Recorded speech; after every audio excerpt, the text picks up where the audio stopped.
Assalamualaikum warahmatullahi wabarakatuh. Selamat pagi, salam Om Swastiastu, Namo Buddhaya, salam kebajikan.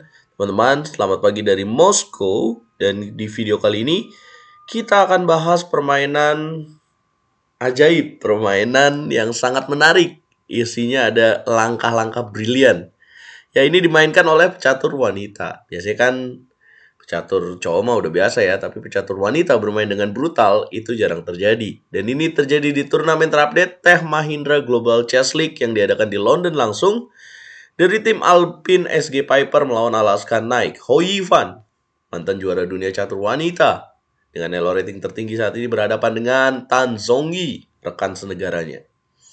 Langsung saja kita bahas gamenya. Dan pastinya ada pelajaran yang bisa kita dapetin dari video ini. Jangan lupa klik tombol like dulu, share, dan subscribe. Dan yang paling penting, jangan di skip iklannya. Biar RL Chess terus berkembang dan bisa support terus catur Indonesia. Hoi Fan memulai dengan langkah E4. Kemudian dijawab Tan Zongyi E5, putih kuda F3, hitam kuda F6. Ada yang tahu ini pembukaan apa? Yes, ini merupakan pembukaan Petrov Defense atau banyak yang menyebut dengan Russian Game. Ya, karena banyak dulu dimainkan oleh para pecatur Rusia. Dan ini kebanyakan hasilnya remis, tapi ini jarang-jarang terjadi. Permainan brutal dari Petrov Defense. Dan ini waktunya 20 menit tanpa bonus waktu.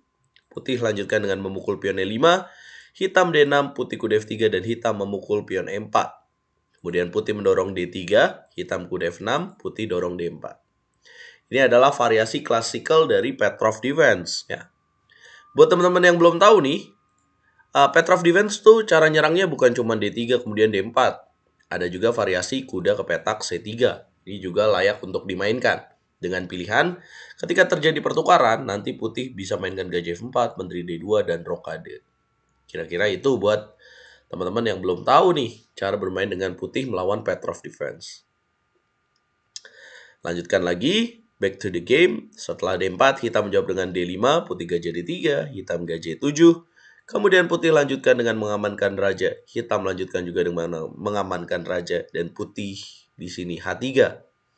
Langkah profilaktik mencegah gajah ke petak G4. Kemudian hitam kuda B ke petak D7, putih benteng E1, dan hitam C5. Yes, Tan Zongyi coba mengganggu dengan mengancam pion D4. Kemudian putih lanjutkan dengan kuda C3, hitam A6. Yes, kalau nggak salah ya, Tan Zongyi juga pernah menjadi juara dunia, teman-teman.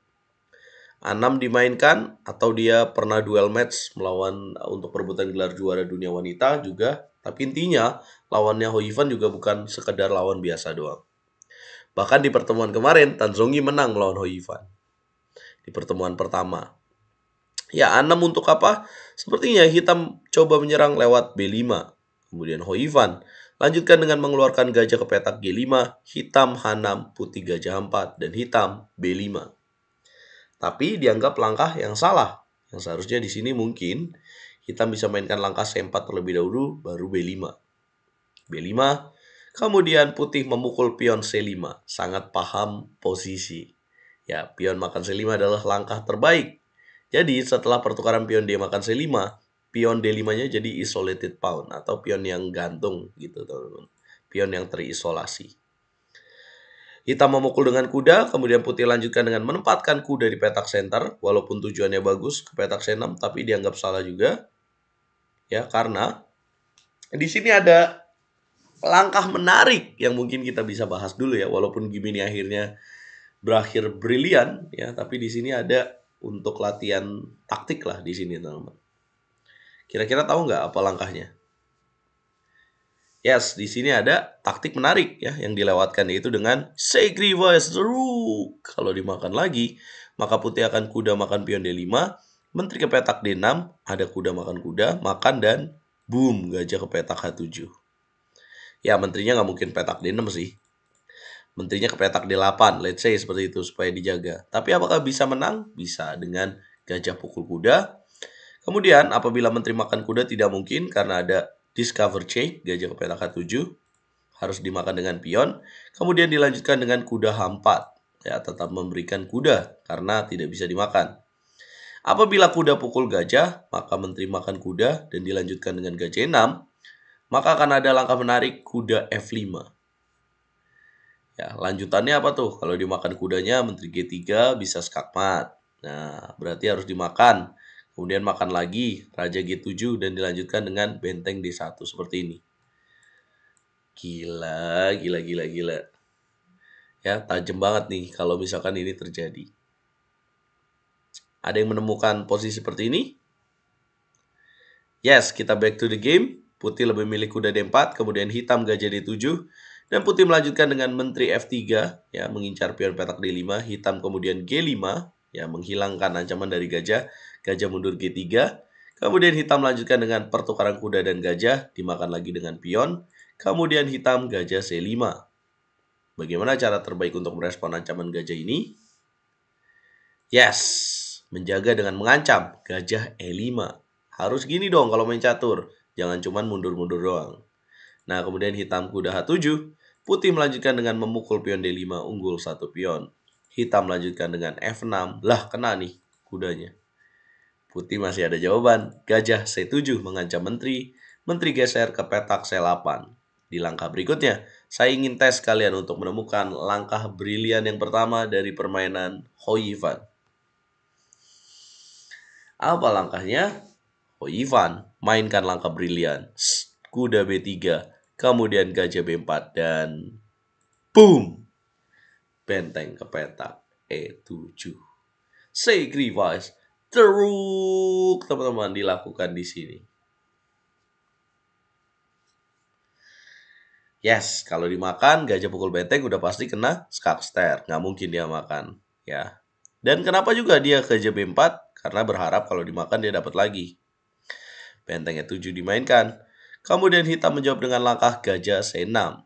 Dan silakan temukan langkah brilian yang kedua, teman-teman. Apa langkahnya?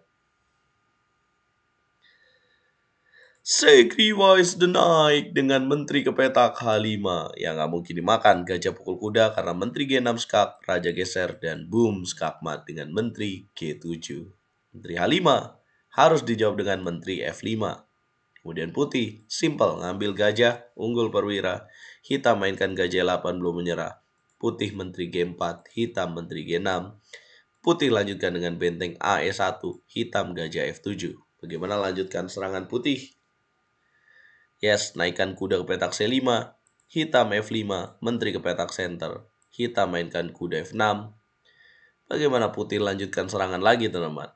Kuda naik ke petak C6. Kemudian hitam kuda D5. Temukan langkah bagus berikutnya setelah kuda D5. Yes, lagi-lagi Hoi-Ivan menemukan langkah menarik benteng pukul gajah F7. Yang artinya gak mungkin hitam menteri makan kuda karena skakmat. Berarti dia harus makan dengan queen, ya seperti itu. Apabila makan dengan queen, ada kuda E5. Kemudian apabila menteri makan gajah, maka menteri D5. Kemudian raja ke petak E7 ada skakster di petak E6. Raja ke petak H7 akan dimainkan kuda E D7. Benteng akan masuk ke petak E7. Ya karena kalau benteng E8 akan ada kuda F6. Ya, hitam memilih dengan benteng, kemudian menteri D5, ya unggul perwira lagi, raja H7, dan kemudian fork dengan kuda E5. Gimana teman-teman? Partai yang cukup indah bukan? Ya, ini semua karena kesalahan hitam yang berawal dari B5. Ya, dari langkah awal pertama bisa menjadikan posisinya menjadi lemah pionnya di petak D5. Ya, yang seharusnya di sini hitam lebih bagus jalan apa? C4 terlebih dahulu, gajah F1, kemudian akan dilanjutkan dengan B5. Ya, apabila gajah ke petak F5, hitam bisa mainkan langkah kuda B6. Nah, ini lebih rapat buat hitam. Kita lihat setelah B5, kemudian pionnya jadi lemah, dan kemudian menteri F3 benar-benar pionnya jadi incaran oleh putih, teman-teman. Hoi-Ivan ya, sekarang sayang sekali sama seperti Magnus Carlsen, tidak tertarik untuk merebut kembali juara dunia wanita, tapi dia targetnya setahu saya ingin mengalahkan rekornya Judith Polgar dengan elo rating tertinggi. Tapi selain itu, yang patut kita tiru dari Hoi-Ivan adalah selain dia jago main caturnya, dia juga memiliki gelar profesor, teman-teman, di pendidikannya. Jadi, Itu membuktikan bahwa pemain catur tidak hanya pintar dalam memainkan buah-buah catur, tapi juga pintar dalam hal lainnya. Teman-teman, jangan lupa bantu video ini berkembang dengan cara like, share, komen, dan subscribe. Kalau kalian pengen nonton permainan apik dari Hoi Fan nanti, jangan lupa nonton di YouTube RL Chess. Dan jangan lupa subscribe, dan juga jangan lupa follow sosial media lainnya, biar tahu infonya. Kita ketemu di video berikutnya. Berapa nilai yang cocok dari angka 1 sampai 10 untuk permainan Hoi Fan ini, guys?